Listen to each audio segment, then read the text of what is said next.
continuing my Handmaid's Tale seasons 1 through 5 recap. We are on season 4 now. Spoilers ahead if you haven't watched season 4 and you don't want to be spoiled. Please feel free to come back later.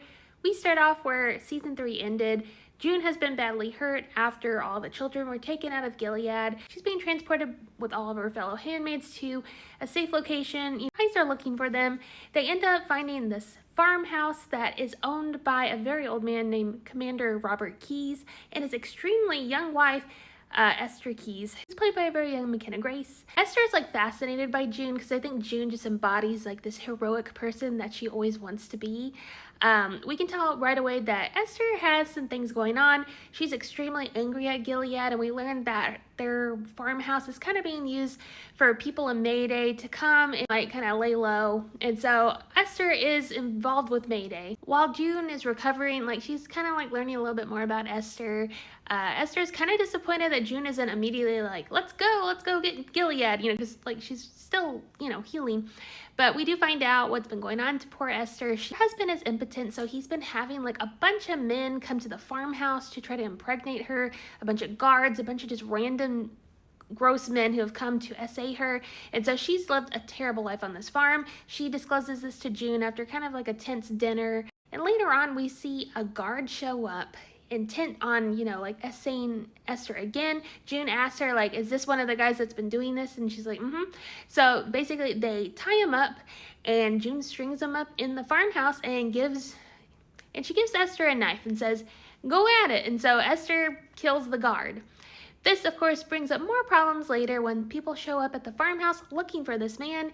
And they realize, hey, we might not be so safe in the safe house anymore. They're looking for handmaids, and they came, and they're coming back again to look for us. So June is told that someone at a Jezebel's establishment nearby might have word of another safe house for them. So she goes to visit this individual. She meets a nice woman who has been at this Jezebel's place, and she says there is a safe house. And June kind of finds out some information about this Jezebel's location. She finds out that some commanders are going to be there, and she is asking this woman why aren't you doing anything? You have the opportunity to do something.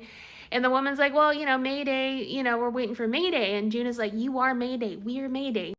We have to take things into our own hands. So she tells the woman that she'll be back later. And June arrives back at the farmhouse and kind of lets all the handmaids know there's a safe house, everyone's gonna go, but I'm gonna go back and try to help all these women at this Jezebel's location. And Alma is kind of questioning her, do you really want to go help those women, or do you just want to go kill a bunch of commanders? I think June does want to help these women, but obviously she is intent on revenge. And I feel that is kind of the theme for this season, is June's anger and her revenge. Back in Canada, we see Fred and Serena have been, in custody.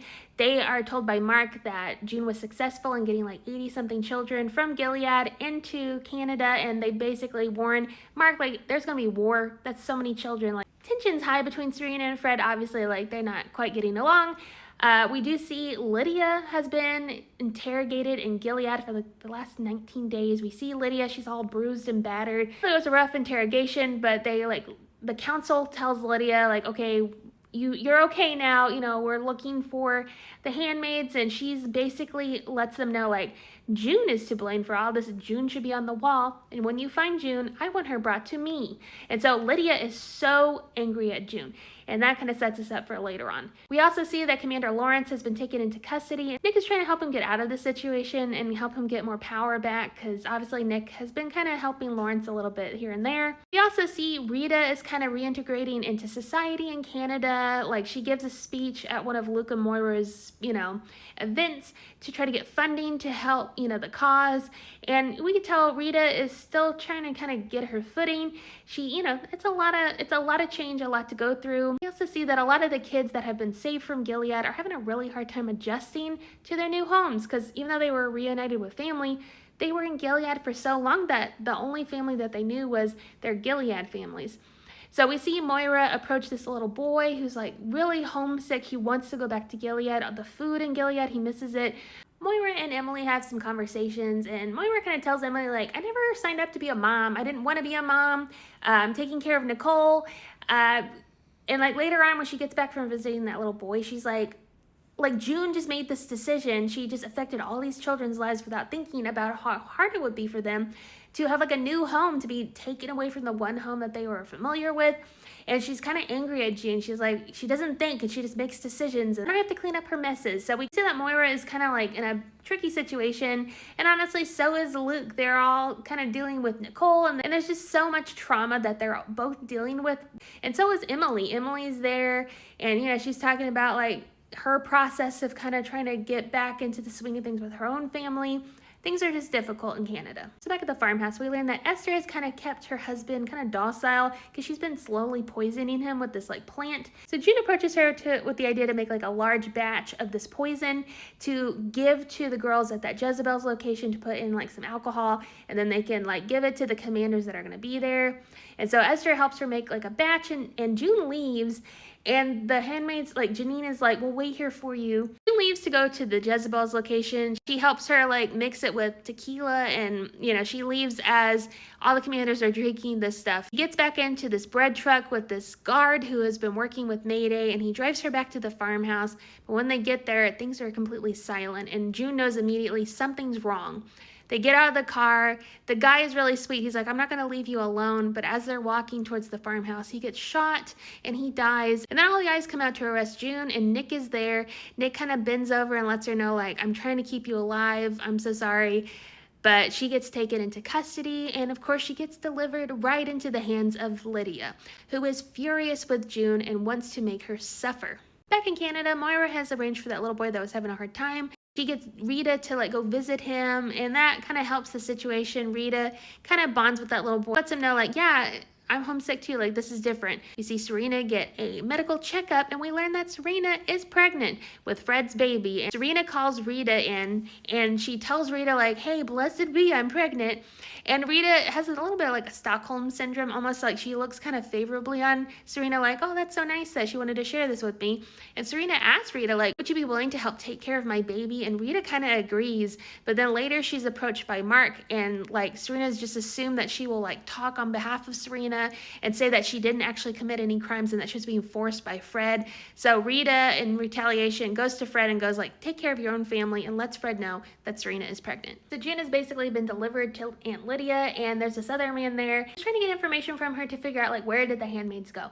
And so she is tortured. She's like waterboarded. She like physically harm her. At one point she tells them like, okay, here's everything you need to know, and she leads them astray. And of course they come back and they're upset that she lied to them. And so they bring her to the top of a building, and this creepy guy shows her the two Marthas that were in the Lawrence household. They're on the ledge of the building, and one of the Marthas tells June like, don't say anything, and immediately he pushes her off the building and she passes away. The other Martha is there, and June walks up to her. They hold hands. And in a terrible moment, that man just pushes that woman off the building anyway. And he basically says, like, this is your fault. You are the reason that they died because you lied. And so he returns her back to the cell, and they put her in this box, and it's terrible. And so later on, she gets taken out, and she gets delivered to a dining room where Commander Lawrence is. There's a table with food, and he kind of tells her, like, go ahead, eat and drink. Let's talk. And so he's trying to convince June on behalf of Gilead to basically give up the handmaids. He warns her, Hannah might get hurt. They might use Hannah against you. And June goes, how could they do that? All they care about is children. And he's like, no, you don't know them. And so later on, June is taken to a giant room where Hannah is in like this like glass box. June goes up to the glass and it says hi to Hannah, but Hannah acts terrified of her. Hannah is like cowering in a corner, and this breaks June. This completely breaks June's heart. She realizes that like Gilead has turned Hannah against her, and she sees how terrified her daughter is of her. So in a completely broken moment, she tells Aunt Lydia what she wants to know. And they deliver June back to her cell. They put her into like the handmaid's robes.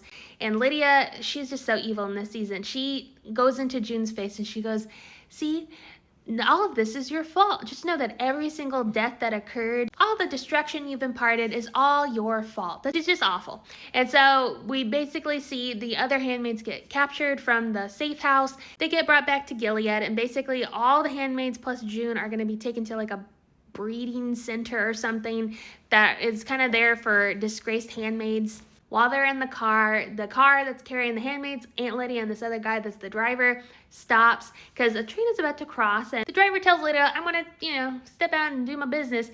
And so he leaves Lydia there alone with the girls, and June and Alma make eye contact. So they attack Aunt Lydia, and all the girls escape out of the truck. Alma is trying to get June away from Aunt Lydia. She's like, we gotta go, we gotta go. So June stops like what she's doing, trying to strangle Aunt Lydia, and they start running, and the girls keep running and running. The driver shoots a couple of the handmaids that are running. There's like 4 left. You see June and Janine and Alma and Brianna, and at the very last second we see June and Janine make it across the train tracks, but Alma and Brianna are hit by the train and they die. And so June and Janine look behind them and they see all their friends that have died, and June just is like, we gotta go, we gotta go. So she makes Janine keep running. They run down the train tracks and they keep looking for like a way to get out of there, and they find a train station and they overhear that this train is going to go to Chicago. So June makes Janine get inside like this milk car, and they're in this like really cold car and like all this milk. And while they're being transported to Chicago, Janine and June have like this conversation, and Janine basically blames June for the death of all the other handmaids. She's like, did you give us up? And June goes, yeah, I had to do it because they had Hannah and I didn't know what they were going to do. And during this episode, we get like a backstory on Janine. We see her before the, rise of Gilead. We see her, she is pregnant. As we're seeing flashbacks of a young Janine kind of dealing with her options. She's talking to June, and we learn like Janine's kind of fed up at June just kind of treating her like she is not smart or like she's not capable of things. She tells June like, stop feeding me lies. She does blame June for a lot of the things that have happened. So poor June is dealing with a lot of guilt. Train stops and June pokes her head out. She learns that like some resistance fighters have kind of like boarded the train to steal a bunch of stuff from the train. So June gets out with Janine and they basically ask the people that are there, hey, can you help us? We are escaping. We're trying to, get away from here. And the guy that kind of is like in charge of this group, his name's Steven, he kind of reluctantly lets them follow them back to their camp. And then when they arrive there, they're like, okay, you can have some food and clothes, but which one of you is first? And June is like, what? And the guy's like, well, what are you good for? Basically lets her know, like, if you want to stay, someone's going to have sex with him, basically. And so June tells Janine, like, go get some food and clothes. I'll take care of it. But as June kind of leans down, she has like this trauma response, and the guy's like, I'm not going to make you. And so June just like angrily leaves, and she goes up to Janine, who has just changed clothes. She's like, I'm sorry, we have to leave. We have to leave. And Janine's like, oh, were you not able to do it? Did he hurt you? And she's like, no, we can't stay. We see Janine tell June, like, go get some clothes. She leaves, and then she comes back and she's like, we can stay, because Janine has basically taken the bullet. So we see June and Janine in this camp, and Janine has kind of developed somewhat of a relationship with this Steven guy. They are kind of willingly sleeping together, and June is just like really interested in their operation. So she has to be involved in like this trade operation. June kind of finds out that this group of people isn't exactly as brave as she thinks that they should be. So she tells them like, I'm gonna go head out on my own and find like another group. And she tells Janine like, I'm gonna head out, and Janine's like, wait, I mean, like, this is fine. But Janine follows her, so they go out of the camp and they start walking around Chicago. We do see Commander Lawrence going before the council and basically letting them know, like, hey, if we just did like a ceasefire, a temporary ceasefire, then maybe we could have better trade relations with like Canada.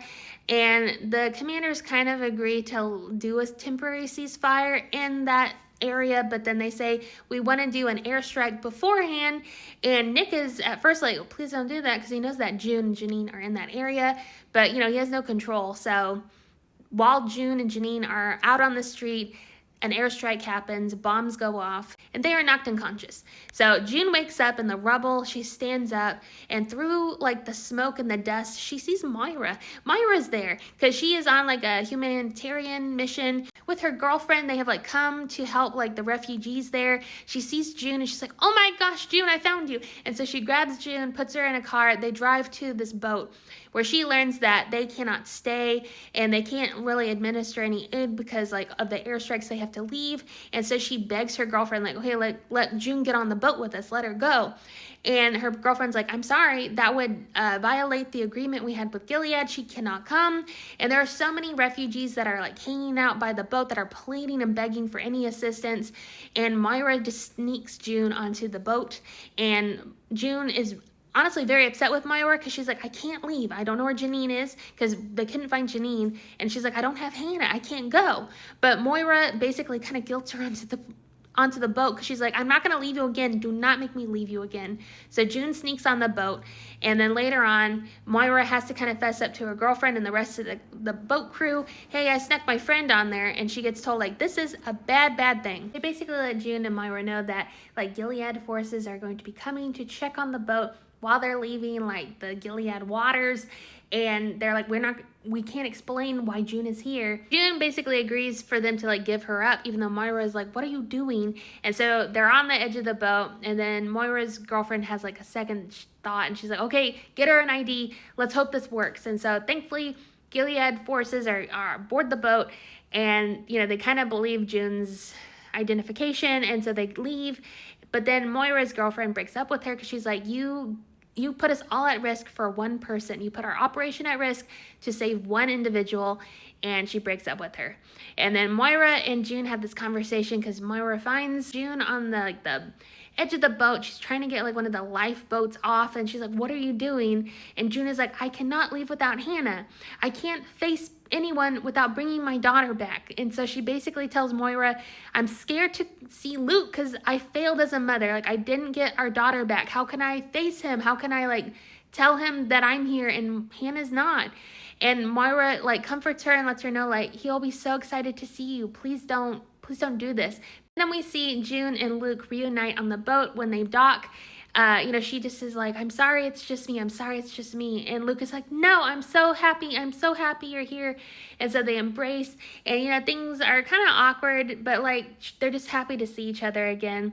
And June is able to ask for asylum from Mark. And so they put her up into a hotel, and you kind of just see her, like, starting to, like, kind of get used to the fact that she's in Canada. She talks a little bit to Luke about Hannah, and she tells him kind of a half-truth. She tells him about the one time she saw Hannah, you know, when Fred arranged for her to see her at that house where she kind of had a conversation with Hannah, but she doesn't quite tell Luke what happened when she was being tortured quite yet, so she hasn't told Luke everything. She gets questioned a little bit by Mark, and Mark is trying to get more information from her, but Luke is like, I'm taking her home. I think she's been through enough. And so Luke introduces her to their home. She gets to see Nicole again. We see her as she's, like, taken to a grocery store for the first time in forever, and she kind of has, like, a bit of an anxiety attack. She's getting flashbacks of Gilead. Later that night, we see that Emily and Rita have come to the house for, like, a dinner. So we see all four women, you know, Moira and June and Rita and Emily are kind of all there kind of discussing some stuff. And then June asks, like, what happened to Serena? And so Rita tells her, like, well, Serena's pregnant. And June is just so angry. She's so angry. So later that night when Luke is asleep, June sneaks away to visit Serena. She goes into Serena's, like, cell, and Serena basically kind of, like, halfway apologizes, and June is so angry at her. Serena gets on her hands and knees and begs her for forgiveness, but June bends down and basically tells her that the only reason that she's pregnant is so that God can take her baby away, to punish her, so she would feel the amount of sadness that they all feel. So basically she's wishing that upon her. And so Serena's, like, crying, and June is so overwhelmed with her hatred for Serena. She leaves, she goes home, and then she kind of, like, has some very awkward sex with Luke. She puts her hand over his mouth, and it's, like, I think just a way to feel more in control of her own situation, but it's a little icky. And so we do see, like, things are just, the reacclimation into society, like, kind of getting back in the swing of things with Luke, it's going to take time, and it's hard. So later on, June is telling Mark just how awful Serena is, and basically June has been asked to give, like, this testimony against the Waterfords, and she's agreed to do this, and we see her kind of prepping for that.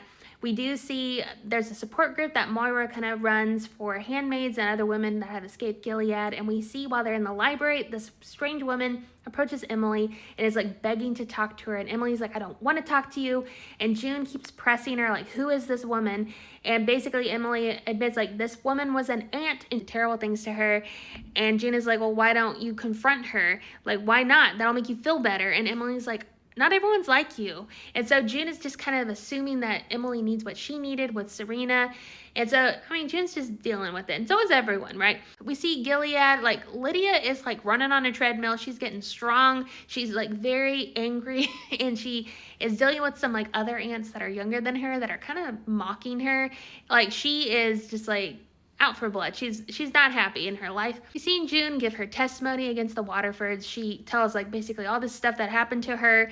And then during cross-examination, their lawyer is like, well, you willingly became a handmaid. You were given an option. Which was like, yeah, like become a handmaid or go to the colonies and die. And they're like, well, yeah, and you chose the handmaid. So you willingly agreed to do the ceremonies and such. And so like, it's terrible. And then Fred gets up and he just starts talking out of turn. And he's like, if it wasn't for us, so many babies wouldn't be born. Like, our birth rate is so great, and it's because of the way we run Gilead. June, of course, is like, I'm done, I'm leaving. But then we see later on, like, there's like a bunch of support for the Waterfords. There's a bunch of people in Canada that are like, yay, go Gilead, yay Waterfords, and they're viewing Serena and Fred as like these like beacons of hope or something. It's terrible. And later on, we see at the support group, June has invited the strange woman that approached Emily earlier on. She gets on her hands and knees and begs Emily for forgiveness because she's the reason that Emily's Martha that she had a relationship with got killed, and that Emily was basically mutilated herself. Emily tells the woman, I don't forgive you. And that woman is devastated. Later on, Emily and Moira are talking, and Emily is feeling kind of guilty, so she looks up the woman. She drives to the woman's house, and then we see that the woman has like killed herself. She's hanging in a tree. And later on, all the women are back at the support group, and the women are kind of talking to Emily like, it's okay, it's not your fault. And then June goes, well, let's see what Emily thinks. What are you thinking, Emily? And Emily goes, I feel great. And then all the women start talking about the ways that they've imagined like harming the Gilead commanders and the people that cause them harm. Moira is kind of like, oh, this isn't good. And June is kind of instilling this like vengeance mindset on all these women that are also trying to heal. But then like everyone's gone through something very traumatic. So I don't know, everyone needs something different, but June is just kind of intent on vengeance. We see Serena and Fred are like really intent on obviously like gaining back their image. They're hoping Gilead is helping them. We see that the Putnams have arrived in Canada to talk with them, but it's very clear that they do not care about Fred and Serena at all. Mrs. Putnam approaches Serena and basically says, like, I'll take your baby because your baby basically belongs to Gilead and you're not coming home anytime soon. So, like, give it to me. And then Fred asks Mr. Putnam, like, hey, what are y'all doing to help me? And he's like, nothing, So Fred, in an attempt to kind of save his own ass and Serena's and their baby, he agrees to Mark, like, we'll give you information. I'm turning on Gilead. I'm giving you all the information you need. And so Mark lets June know, like, hey, yeah, we're going to give them immunity if they give us all this information. And June is pissed at Mark, and there's like a very tense scene where she runs at Mark and she's screaming at him, and he's like, and she says like, I will kill you. And, it's very tense. And later on, we see Mark have another conversation with June about like, I'm on your side. I am on your side. But June's like, how could you be? You're going to give immunity to this like crazy rapist man. Like, what are you talking about? So it's not great. June has an idea. She approaches Mark and they approach Commander Lawrence. And they basically are like, how about we give you Fred and you can punish him in Gilead and you give us 22 female resistance members in exchange. So Mark sets that up to basically like kind of bamboozle Fred. Back in Gilead, we see that Janine has been captured and she's alive, but she's been sent back to the Red Center. And instead of showing Janine punishment, Aunt Lydia like shows her kindness, and she's so excited that Janine is there. You see that poor Mrs. Keyes, Esther, has also been like taken. She's become a handmaid and she's like very defiant on a hunger strike, and she's just very angry. And Janine is trying to tell Lydia like, hey, she's been through a lot. She was like essayed a ton by all these random men. Like, go easy on her. And Janine approaches her later on and is like, you have to eat, you have to comply, or else they're going to hurt you and things can get worse. And so Esther just basically agrees like, sure, I'll play ball. Eventually, June feels comfortable enough to tell Luke about everything that happened with Hannah, about how Hannah was afraid to see her, about how like the whole torture thing and all that stuff. And so Luke is thankful that June has kind of basically finally told him the truth, and they talk about it. June agrees to meet with Nick at a remote location because she wants to get more information about Hannah, and Luke agrees to this. He's like, maybe like taking Nicole will show him and like maybe soften his heart to you. And so she does, and they have a moment, and Nick gives her like a file on Hannah. We find out that Hannah's family has been restationed to like Colorado. Nick and June have like a goodbye and she goes back. So we do see when Fred is leaving the facility, he thinks he's going to go to Geneva and like have his immunity hearing and stuff. But Mark approaches him and is like, nope, you're not going there. You're going to Gilead. And so they take him into custody. Mark takes him to Gilead and basically drops him off with Commander Lawrence and Nick. And Fred is irate. He is so upset and angry. Mark is like, well, you're Gilead's problem now. We see Nick start taking Fred somewhere, and they start walking through the woods, and they're walking, and Fred is like, where are you taking me? Are we even in Gilead anymore? And Nick goes, no, sir, we're in no man's land. And then we see June appear out of the shadows. She walks up to Nick and she kisses him, and Fred is like, what is happening? This is sick. And then June blows on a whistle, and a bunch of women show up. A bunch of ex-handmaids, ex-Marthas, people in their support group show up, and they uncuff Fred, and he starts running, and all the women start chasing after him, and they kill him with their bare hands. June basically finally gets her revenge on Fred, and you see the next morning as everyone's leaving the woods, covered in Fred's blood and stuff like that, June, some tears are coming through her eyes. I don't think she feels better. I don't think this helped her, really. I think she thought it would, but it's happened, and has it helped her? No.